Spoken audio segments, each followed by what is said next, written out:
The message came in at 6:17 p.m., a group text. We need space from you. Please don't reach out anymore, at all. No explanation, no warmth, just dismissal, typed out like a corporate memo. My uncle was already at their house helping them box up their things. They thought they were making a statement. They thought they were cutting me out. I simply replied, "Of course. I'll cancel my direct deposits first thing."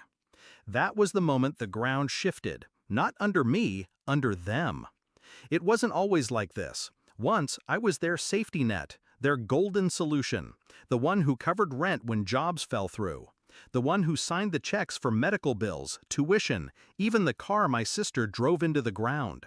They liked to act as if I owed it. Family helps family, my mother would chant. But somehow, family always meant me giving, them taking. I didn't mind at first. I told myself it was love, that maybe money could buy belonging, that if I gave enough, one day I wouldn't feel like the outsider in my own bloodline. But love given without return, it corrodes. The cracks showed slowly.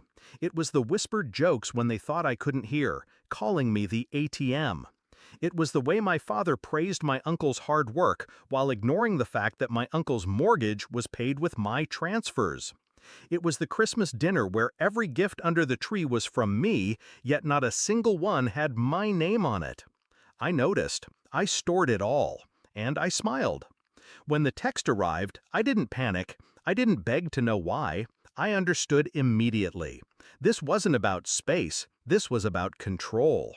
They assumed dependence ran one way, that cutting me off would leave me crawling back, desperate. They forgot the direction the money actually flowed. So I made a decision. No explanations, no arguments. Just one clean cut. Step 1, I logged into payroll, terminated every automatic transfer to their accounts. Mortgage support, utility stipends, the college fund that was really my sister's shopping allowance, gone. Step 2, I called the hospital billing office, corrected their records. My name was no longer attached to my mother's treatment plan. From that night forward, the invoices would go directly to her mailbox. Step 3, I drafted one email to the landlord of the house they lived in, the one in my name, though they never admitted it. I informed him that my relatives would not be renewing the lease. 30 days, no exceptions. By midnight, the silence cracked. First, a call from my mother. I let it ring. Then a dozen texts from my sister, ranging from insults to pleas.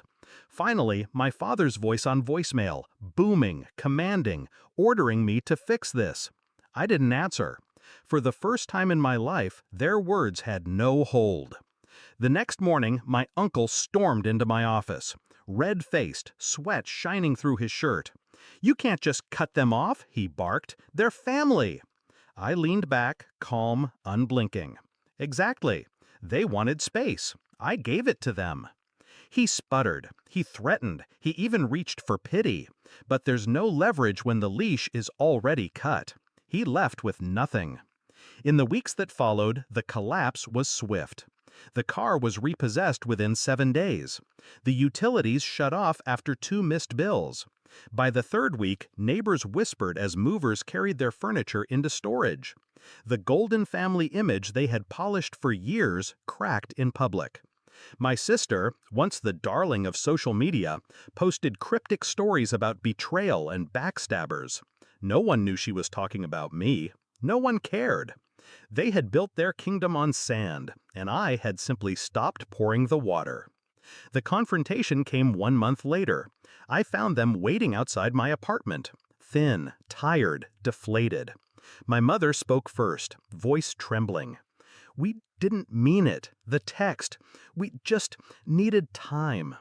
My father tried to regain his authority, pointing a finger at me. "You don't abandon blood. You fix this now." I looked at them. 3 faces I had once loved. 3 mouths that had only ever opened to take. "I didn't abandon you," I said quietly. "You abandoned me. The night you reduced me to a bank account." They stared, uncomprehending. "I'm not your ATM," I continued. "I'm not your savior. I'm done funding my own erasure." Silence. Heavy. Final. I walked past them, didn't look back. It's been 6 months. They're still out there, somewhere between eviction notices and borrowed couches. I don't know if they hate me. I don't know if they've learned.